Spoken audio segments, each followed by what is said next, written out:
ಬರ್ತಾ ಇದೆ, ಅಲ್ಲೊಂದಿಲ್ಲೊಂದು ಹೊಸ ಡಸ್ಟ್ಬಿನ್ ಅಲ್ಲಿ ಒಂದು ಒಳ್ಳೆ ಬಟಾಣಿ ಗಿಡ ಬೆಳೀತಾ ಇದೆ ಅಂತ ಇಟ್ಕೊಂಡು. ಆದ್ರೆ ಇಷ್ಟು ವರ್ಷಗಳ ಕಾಲ ಬಾಲಿವುಡ್ ನಮ್ಗೆ ಏನ್ ಮಾಡಿದೆ ಅಂದ್ರೆ ನಮ್ಮ ಭಾಷೆಯನ್ನ ಹಾಳು ಮಾಡಿದೆ, ನಮ್ಮ ಸನ್ಯಾಸಿಗಳನ್ನ ಆಡ್ಕೊಳ್ಳುವಂಥದ್ದು, ನಮ್ಮ ಅರ್ಚಕರನ್ನ ಆಡ್ಕೊಳ್ಳುವಂಥದ್ದು, ಪೊಲೀಸ್ ಅಷ್ಟೇ ವೇಸ್ಟ್ ಅನ್ನೋದರ ತೋರಿಸೋದು. ಹೀರೋಯಿನ್ ಏನಿಲ್ಲ ಅಲಂಕಾರ ಮಾಡ್ಕೊಂಡು ತಿರುಗಾಡೋದು ಅಷ್ಟೇ. ಅವಳು ತುಂಬಾ ವೀಕ್ ಆಗಿದ್ರೆ, ತುಂಬಾ ಶೋಷಿತಳಾಗಿದ್ರೆ ಅವಳು ಸೀರೆ ಉಟ್ಕೊಂಡು ಜಡೆ ಹಾಕೊಂಡು ಹೂ ಮುಟ್ಕೊಂಡು ಕುಂಕುಮ ಇಟ್ಕೊಂಡು ದೇವಸ್ಥಾನಕ್ಕೆ ಹೋಗೋ ತರ ತೋರಿಸ್ತಾರೆ. ಅವಳು ಎಂಪವರ್ಡ್ ಆಗ್ಬೇಕು ಅಂದ ತಕ್ಷಣ ಜೀನ್ಸ್ ಪ್ಯಾಂಟ್ ಹಾಕೊಂಡು ಬಾಯ್ ಕಟ್ ಮಾಡ್ಕೊಂಡು ಮಾಲಾಶ್ರಿತರಾಗ್ಬೋದು. ಏನ್ ಮೆಸೇಜ್ ಕೊಡ್ತಾ ಇದ್ದಾರೆ? ನೀನು ಭಾರತೀಯ ವೇಷ ಹಾಕೊಂಡ್ರೆ, ನೀನು ಭಾರತೀಯ ರೀತಿಯಲ್ಲಿದ್ರೆ ನೀನ್ ವೀಕ್. ನಿನ್ನನ್ನು ಸಹಾಯ ಮಾಡೋಕೆ ಅವನು ಜೀನ್ಸ್ ಪ್ಯಾಂಟ್ ಹಾಕೊಂಡಿರೋ ನಾನು ನಾಸ್ತಿಕ, I don't believe in god ಅಂತ ಕೈಯಲ್ಲಿ ಬಾಟ್ಲ್ ಇಟ್ಕೊಂಡು ಸಿಗರೇಟ್ ಇಟ್ಕೊಂಡು ಬರುವಂತ ಹೀರೋನೇ ಬರ್ಬೇಕು. ಸಿಗರೇಟ್ ಸೇಗೋದು ಕುಡಿಯೋದನ್ನ ನಾರ್ಮಲೈಸ್ ಮಾಡಿದೆ ಬಾಲಿವುಡ್. ಅದಕ್ಕೆ ನಾನು ಅದನ್ನ ಡಸ್ಟ್ಬಿನ್ ಅಂತ ಕರಿತೀನಿ. ಒಪ್ಕೊಳ್ತೀರಾ? ಮೊದಲೇ ನಮ್ಮ ಡಾಕ್ಟರ್ ರಾಜ್ಕುಮಾರ್ ಸಿನಿಮಾ ಬರುವಾಗ ವಿನಯ್ ಕೈಯಲ್ಲಿ ಮಾತ್ರ ಬಾಟ್ಲು ಸಿಗರೇಟ್ ಇರ್ತಿತ್ತು ಅಲ್ವಾ?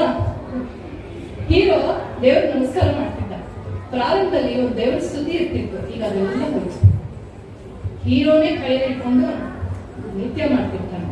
ಮೊದಲು ಕೆಟ್ಟದಾಗಿ ಯಾವುದೋ ಒಂದು ಐಟಮ್ ಡ್ಯಾನ್ಸ್ ಅಂತ ಒಂದು ಏನೋ ಕರ್ಕೊಂಡ್ಬರೋದು, ಈಗ ಹೀರೋಯಿನ್ ಆ ಕೆಲಸ ಮಾಡ್ತಾರೆ. ಅಂದ್ರೆ ನಾವು ಅಶ್ಲೀಲವಾಗಿರೋದು, ಕೊಳಕೊಳಕಾಗಿ ವೇಷ ಹಾಕೊಳ್ಳೋದು, ದೇವರು ಧರ್ಮಗಳನ್ನ ಆಡ್ಕೊಳ್ಳೋದು ನಾವು ನಾರ್ಮಲೈಸ್ ಮಾಡ್ತಾ ನಮ್ಮ ಮನಸ್ಸನ್ನ ಕಂಡೀಷನ್ ಮಾಡ್ತಾ ಮಾಡ್ತಾ 70 ವರ್ಷಗಳಲ್ಲಿ ಯಾವ ಸ್ಥಿತಿಗೆ ತಂದಿದೆ ಅಂತಂದ್ರೆ ಅಲ್ಲಿ ಮರ್ಡರ್ ಮಾಡಿ ಜೈಲಿಗೆ ಸೇರ್ಕೊಂಡು ಕೂಡ ಅವ್ರನ್ನ ನಮ್ಮ ಐಕನ್ ಅಂತ ಪೂಜೆ ಮಾಡುವಂತಹ ಮೌಢ್ಯ ನಮ್ಮಲ್ಲಿ ಬಂದಿದೆ. ಡ್ರಗ್ ಅಡಿಕ್ಟ್ಸ್, ಹುಡುಗರು, ಕೆಡಕರು ಇಂಥವರಾಗೂ ಕೂಡ ನಟ ನಟಿಯರು ಬಂದ್ಬಿಟ್ಟು ಈ ನೂಡಲ್ಸ್ ನ ತಿನ್ನಿ, ಈ ಶಾಂಪೂ ಹಚ್ಕೊಳ್ಳಿ, ಈ ಜ್ಯೂಸ್ ಕುಡಿದ್ಬಿಡಿ ಅಂತ ಹೇಳ್ಬಿಟ್ರೆ ಮರುದಿನ ನಾವೆಲ್ಲ ಕಣ್ಮುಚ್ಕೊಂಡು ಅದನ್ನೇ ಮಾಡ್ತೀವಿ. ಅಂತ ಹುಚ್ಚನ ನಮ್ಮಲ್ಲಿ ಮೂಡಿಸಿದೆ. ಅದಕ್ಕೆ ನಮ್ಮ ದೇಶದ ದೊಡ್ಡ ಡಸ್ಟ್ಬಿನ್ ಯಾವುದು? ಬಾಲಿವುಡ್. ಆ ಡಸ್ಟ್ಬಿನ್ ಐಡಿಯಾಸ್ ತೆಗೆದುಕೊಂಡು ನಮ್ಮ ಮನಸ್ಸನ್ನೆಲ್ಲ ಕೊಳೆ ಮಾಡ್ಕೊಂಡಿದ್ದೀವಿ. ಪರ್ಟಿಕ್ಯುಲರ್ಲಿ ನಮ್ಮ youngsters. With due respect, youngsters ಅಲ್ಲಿ ಇರೋ ಶಕ್ತಿ ಅಪರಿಮಿತವಾಗಿದೆ.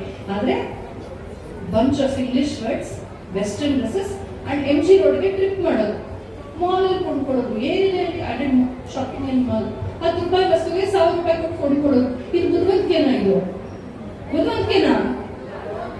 ನಮ್ಮ ಬೀದಿಯಲ್ಲಿ ಅಲ್ಲಿ ಯಾವ್ದೋ ಅಜ್ಜಿ ಇಟ್ಕೊಂಡು ವ್ಯಾಪಾರ ಮಾಡ್ತಿರ್ತಾಳೆ.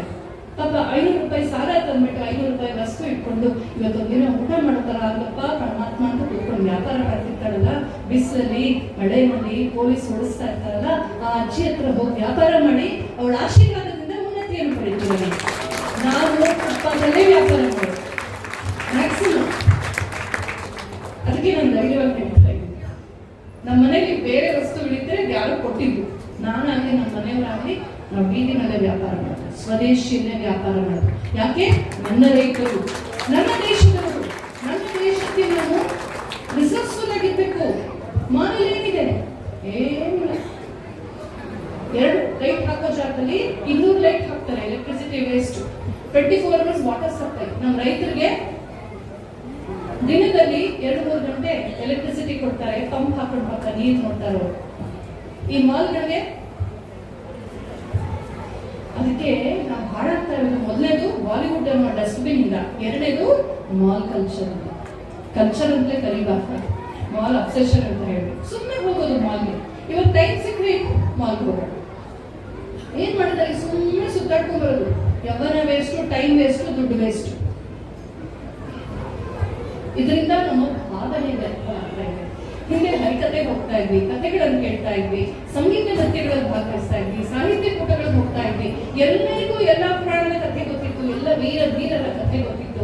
ಇವತ್ತಿಂತ ಕೊರೋನಾದಲ್ಲಿ ಮ್ಯಾಕ್ಸಿಮಮ್ ಕನ್ನಡ ಸಂಸ್ಕೃತಿ ತುಂಬಾ ಬಗ್ಗಳವಾಗಿರೋ ಜಾಗ. ಸಾರಿ, ಬಟ್ ನಿಮ್ಗೆ ಗೊತ್ತಿರೋ ವಿಚಾರ. ಯಾರನ್ನ ಕೇಳಿ ನಮ್ಮ ನಾಡನ್ನ ಈ ರೀತಿ ನಿರ್ಮಿಸಿದಂತಹ ಮಹಾನುಭಾವ ಯಾರು ಅಂತ. ಕೆಂಪೇಗೌಡ ಅಂತ ಎಷ್ಟು ಜನ ಹೇಳ್ತಾರೆ? ಕೆಂಪೇಗೌಡರ ಹೆಸರು ಎಷ್ಟು ಜನ ಗೊತ್ತು? ಎಷ್ಟು ಜನ ಗೊತ್ತು? ನಿಮ್ಗೆಲ್ಲ ಗೊತ್ತು. ಇಲ್ಲಿ ಸೇರಿದವರಲ್ಲ, ಎಷ್ಟು ಜನ ಗೊತ್ತು? ಕೆಂಪೇಗೌಡರ ಸೊಸೆಯ ಸಮಾಧಿ ಕೂಡ ಇಲ್ಲೇ ಎಲ್ಲೋ ಇದೆ ಅಂತ ಕೇಳಿದೀನಿ ಅಲ್ವಾ? 1000ಕ್ಕಿಂತ ಜಾಸ್ತಿ ಕೆರೆಗಳಿದ್ದು ಬೆಂಗಳೂರಿನಲ್ಲಿ. ಕೆಲವು ಕೆರೆಗಳು ಕಟ್ಟೆ ಉಳಿದು ಪ್ರವಾಹವಾಗ್ತಾ ಇತ್ತು, ಕೆಲವು ಕೆರೆಗಳು ಬತ್ತಿ ಹೋಗ್ತಾ ಇತ್ತು. ಅಂತಹ ವಿಷನರಿ ಕೆಂಪೇಗೌಡರು ಏನ್ ಮಾಡಿದ್ರು ಗೊತ್ತಾ? ಅಂತ ಆ ಕಾಲದ ತಂತ್ರಜ್ಞರನ್ನ, ಈ ಮೆಕಾಲೆ ಸಿಸ್ಟಮ್ ತಂತ್ರಜ್ಞರನ್ನ, ನಮ್ಮ ಭಾರತೀಯ ಸಿಸ್ಟಮ್ನ ತಂತ್ರಜ್ಞನ ಕರೆದು ಆ 1000 ಸರೋವರಗಳನ್ನು ಕೂಡ ಕನೆಕ್ಟ್ ಮಾಡಿಸಿದ್ರು. ವೃಷಭಾವತಿ ನದಿ ಮಧ್ಯದಲ್ಲಿ ಹರಿಯುತ್ತೆ. ಬೆಂಗಳೂರಿನಲ್ಲಿ 5 ನದಿ ಇದೆ, ಗೊತ್ತಾ ನಿಮ್ಗೆ? 5 ನದಿ ಇದೆ, ಹಾಳು ಮಾಡಿಟ್ಟಿದ್ದೀವಿ ಎಲ್ಲವನ್ನ. ವೃಷಭಾವತಿ ನದಿ ಮಧ್ಯದಲ್ಲಿ ಹರಿಯುತ್ತೆ.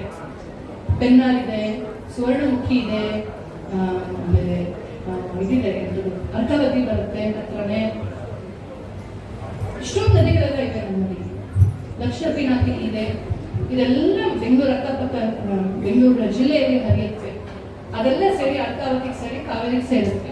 ಕುಮುದ್ವತಿ ಬರುತ್ತೆ ಶಿವಗಂಗೆಯಿಂದ. ಇದಿಷ್ಟು ನೀರನ್ನ, ಇಷ್ಟು ವನ್ಯ ಸಂಪತ್ತನ್ನು ಉಳಿಸಿ ಬೆಳೆಸುವಂತ ಯೋಜನೆ ಮಾಡಿ ಸುಂದರವಾಗಿ ಅದನ್ನೆಲ್ಲ ಕನೆಕ್ಟ್ ಮಾಡಿ ರಾಜಕಾಲುವೆಗಳನ್ನು ಮಾಡಿ ಎಲ್ಲ ಸರೋವರದಲ್ಲೂ ಸದಾ ನೀರಿರಬೇಕು, ಯಾವುದು ಪ್ರವಾಹವಾಗಬಾರ್ದು, ಯಾವುದು ಬತ್ತಿ ಹೋಗ್ಬಾರ್ದು. ಆ ಥರ ಅದೊಂದು ಫಿಸಿಕ್ಸ್ ಪ್ರಿನ್ಸಿಪಲ್. ಅದು ಎಲ್ಲಾನು ಕನೆಕ್ಟ್ ಆಗಿದೆ, ಎಲ್ಲೂ ನೀರು ಜಾಸ್ತಿ ಎಲ್ಲ ಒಂದು ಲೆವೆಲ್ ಬರುತ್ತೆ. ಅಂತಹ ಅದ್ಭುತ ಇಂಜಿನಿಯರಿಂಗ್ ಅದನ್ನ ಸರ್ವೆ ಮಾಡಿ ಡಾಕ್ಯುಮೆಂಟ್ ಮಾಡಿ ಒಬ್ಬ ಬ್ರಿಟಿಷ್ ಹಿಸ್ಟೋರಿಯನ್. ಇದು ನಮ್ಮ ಟೆಕ್ಸ್ಟ್ ಬುಕ್ ಅಲ್ಲಿ ಇರ್ಬೇಕಾ ಬೇಡವಾ? ಇರ್ಬೇಕಾ ಬೇಡವಾ? ಇಲ್ಲ, ಇರೋದೇ ಇಲ್ಲ. ಯಾಕೆ? ಟೆಕ್ಸ್ಟ್ ಬುಕ್ಸ್ ಬರೆದಂಥವ್ರು ನಮ್ಮನ್ನ ಕೊಳ್ಳೆ ಹೊಡೆದು ಅಂತ ಕಳ್ರು. ಅವರ ಇಂಚಿನ ತಾಸಿಗಾಗಿ ಇಲ್ಲಿ ಕೆಲಸ ಮಾಡುವಂತಹ ಭಾವಚಿಂತಕರು. ಎಲ್ಲಿಯವರೆಗೂ ನಾವು ನಮ್ಮ ನಿಜವಾದ ಭಾರತೀಯ ಇತಿಹಾಸವನ್ನು, ಗಣಿತವನ್ನು, ವಿಜ್ಞಾನವನ್ನ, ಭಾರತೀಯತೆಯನ್ನ, ಬಿಂದಿಟ್ಟು ವೇದಾಂತ, ಎಲ್ಲಿವರೆಗೂ ನಮ್ಮ ಶಾಲೆಗಳಲ್ಲಿ ಬಿಂದಿ ಕಂಪಲ್ಸರಿ ಆಗಲ್ವೋ ಅಲ್ಲಿವರೆಗೂ ನಾವು ಉದ್ಧಾರವಾಗೋದಿಲ್ಲ. ನಮ್ಮ ಮಕ್ಕಳನ್ನ ಶಾಲೆಗಳ ಕಳಿಸ್ತೀವಲ್ವಾ, ಅಲ್ಲಿ ಬಿಂದಿ ಬ್ಯಾಂಡ್, ನೋ ಬ್ಯಾಂಗಲ್ಸ್. ಯಾಕೆ ಇರಬಾರ್ದು? ನಾವೇ ಪಾಕಿಸ್ತಾನಕ್ಕೆ ಇಟ್ಟೋಲ್ವಾ? ನಾವ್ ಯಾವ್ದಾದ್ರು ಕೇಳಿದೀವ? ನಮ್ಮ ಮನೆ ಬಾಗ್ಲಲ್ಲೇ ಎಡೋಬಿದ್ರೆ ಶಾಲೆ ಇದೆ, ಆದ್ರೂ ನನ್ನ ಮಗನ ನಾನು 4 ಕಿಲೋಮೀಟರ್ ದೂರದ ಶಾಲೆಗೆ ಬಸ್ಸಲ್ಲಿ ಕಳಿಸ್ತೇನೆ, BMTC ಬಸ್ಸಲ್ಲಿ ಕಳಿಸ್ತೇನೆ. ಯಾಕೆ ಗೊತ್ತಾ? ಇಲ್ಲಿ ಬಿಂದಿ ಬ್ಯಾಂಡ್ ಅಂತ ಹೇಳ್ತಾರೆ. ಆ ತರದ ಕೆಚ್ಚದೆ ನಮಗೆ ಬರಬೇಕು. ನಮ್ಮ ಸಂಸ್ಕೃತಿಯನ್ನು ನಮ್ಮ ಮಕ್ಕಳು LKG to 10th ಸ್ಟ್ಯಾಂಡರ್ಡ್ ಬಿಂದಿನೇ ಇಟ್ಕೊಂಡಿರುವಂತಹ ಮಕ್ಕಳು, ಜಡೆನೇ ಹಾಕೊಂಡಿರುವಂತಹ ಮಕ್ಕಳು, ಭಾರತೀಯ ವೇಷವನ್ನೇ ಹಾಕೊಂಡಿರೋ ಮಕ್ಕಳು 10ನೇ ಕ್ಲಾಸ್ ಆದ ತಕ್ಷಣ ಹಾಕೊಳ್ತಾರೆ ಅನ್ಕೊಂಡ್ರ? I am not comfortable with that ಅಂತ ಹೇಳ್ತಾರೆ. ನೆಟ್ಟ ಕನ್ನಡ ಮಾತಾಡ್ತಾರೆ ಅನ್ಕೊಂಡ್ರ? ಕನ್ನಡ ಮಾತಾಡಿದ್ರೆ ಫೈನ್ ಹಾಕುವಂತ ಶಾಲೆಗೆ ಅದು ಹೇಗ್ ತಾನೇ ಕಳಿಸ್ತೀರಾ ನಿಮ್ಮ ಮಕ್ಕಳನ್ನ? ಹೇಗ್ ತಾನೇ ಕಳಿಸ್ತೀರಾ ನಿಮ್ಮ ಮಕ್ಕಳನ್ನ? ನಾವು ಹಿಂದೂಗಳ, ನಾವು ಭಾರತೀಯರ, ನಾವು ಕನ್ನಡದವರ, ಹೇಗೆ ಉದ್ಧಾರ ಆಗುತ್ತೆ ನಮ್ಮ ದೇಶ? ನಮ್ಮ ಊರಲ್ಲಿ ನಮ್ಮ ಭಾಷೆ ಮಾತಾಡಿದ್ರೆ, ನಮ್ಮ ವೇಷ ಹಾಕೊಂಡ್ರೆ ಫೈನ್ ಹಾಕುವಂತ ಶಾಲೆಗಳು ಎಷ್ಟು ಅಡಾಸಿಟಿ ಅವರು ಅಲ್ಲಿ ಕಳಿಸ್ತೀವಲ್ಲ ನಮ್ಮ ಮಕ್ಕಳನ್ನ. ಅದಕ್ಕೆ ನಾವಿರೋದು. ನಾವಿಲ್ಲಿ ತಿರುಪತಿ ತಿಮ್ಮಕ್ಕನ್ನು ಬೇಡ್ಕೊಂಡಿದ್ದು ಅದು ನಮ್ಮ ಮಕ್ಕಳ ಮನಸ್ಸನ್ನ ಅವರು ಹಾರ್ಡ್ ಹತ್ತಿಸ್ಬಿಟ್ಟಿರ್ತಾರೆ. ಎಲ್ಲರಿಗೂ ಡೆಸ್ಟಿನೇಷನ್ ಅಮೆರಿಕಾ ಡ್ರೀಮ್, ಹೆಂಗಾದ್ರೂ ಹೋಗ್ಬಿಡ್ಬೇಕು. ಟಾಮ್ ಡಿಕ್ ಅಂಡ್ ಹ್ಯಾರಿ ಎಲ್ಲರೂ ಅಲ್ಲಿ ಹೋಗಿ ಕೂತ್ಕೊಂಡ್ಬಿಡ್ಬೇಕು. ಅಲ್ಲಿ ಟ್ರಂಪ್ ಹೆದರ್ಸ್ತಾ ಇರ್ತಾನೆ, ಬೆದರ್ಸ್ತಾ ಇರ್ತಾನೆ, ಪರವಾಗಿಲ್ಲ. ಅಲ್ಲಿ ಗಡಗಡಗಡ ಚಳಿ ನಡುತ್ತಾ ಇರ್ಬೇಕು. ಇಲ್ಲಿ ಬೀದಿ ಹೋಗ್ಬೇಕು, ಪಾನಿಪುರಿ ತಿನ್ಬೋದು, ಕಡ್ಲೆಕಾಯಿ ತಿನ್ಬೋದು, ಮಾಲ್ಗೂ ಹೋಗ್ಬೇಕು. ಎಲ್ಲಾ ಬಜೆಟ್ ಜನರಿಗೆ ಎಲ್ಲ ಸಿಕ್ಕುವಂತಹ ಸಮೃದ್ಧವಾದ ದೇಶ ನಮ್ಮ ದೇಶ. ಅಲ್ಲಿ ಏನೂ ಇಲ್ಲ. ಆ ಚಳಿಯಲ್ಲಿ ನಡ್ಕೊಂಡು ಒಳ್ಳೆ ಎಸಿ ಹೋಗ್ತಾರೆ, ಡ್ರೆಸ್ ಮಾಡ್ಕೊಂಡು ಮನೆಯೊಳಗೆ ರೂಮ್ ಹೀಟರ್ ಹಾಕೊಂಡು ಕೂತಿರ್ಬೇಕು. ಆದ್ರೂ ಆ ದೇಶಕ್ಕೆ ಹೋಗಿ ಏನೋ ಮಾಡ್ತಾರೆ. ಯಾಕೆ? ನ್ಯಾರೇಟಿವ್ಸ್ ಒಂದು ವ್ಯಾಖ್ಯಾನವನ್ನು ಹುಟ್ಟಿಸಿದ್ರು 60 ವರ್ಷದ ಹಿಂದೆ. ಡೆಸ್ಟಿನೇಷನ್ ಅಮೆರಿಕಾ, ಡೆಸ್ಟಿನೇಷನ್ ವೆಸ್ಟ್ ಅಂತ. ನಾವೆಲ್ಲರೂ ಅಲ್ಲಿ ಹೋಗ್ಬಿಟ್ರೆ ಜನ್ಮ ಸಾರ್ಥಕ ಅಂತ. ಅದಕ್ಕೆ ಎಲ್ಲರೂ ಸುಮ್ಮನೆ ನೋಡ್ಕೊಂಡ್ಬಿಡ್ತಾರೆ. ನಾನು ಹೇಳೋದು, ನಾವು ಇದನ್ನ ಚೇಂಜ್ ಮಾಡಬೇಕು. ನ್ಯಾರೇಟಿವ್ ಡೆಸ್ಟಿನೇಷನ್ ಭಾರತ್ ಅಂತ ಮಾಡ್ಬೇಕು. ಮಾಡೋಣ. ಆಂಧ್ರ ಪ್ರದೇಶದಲ್ಲಿ ಒಂದು ಊರಿದೆ, ಚಿಲ್ಕೂರು ಅಂತ. ಅದು ವೆಂಕಟೇಶ್ವರ ಗುಡಿ ಇದೆ, ಕೇಳ್ತೀರಾ? ವೀಸಾ ವೆಂಕಟೇಶ್ವರ ಅಂತ ಒಂದು ಹೆಸರು. ವೀಸಾ ಬೇಕಾದವರೆಲ್ಲ ಹೋಗ್ಬಿಟ್ಟು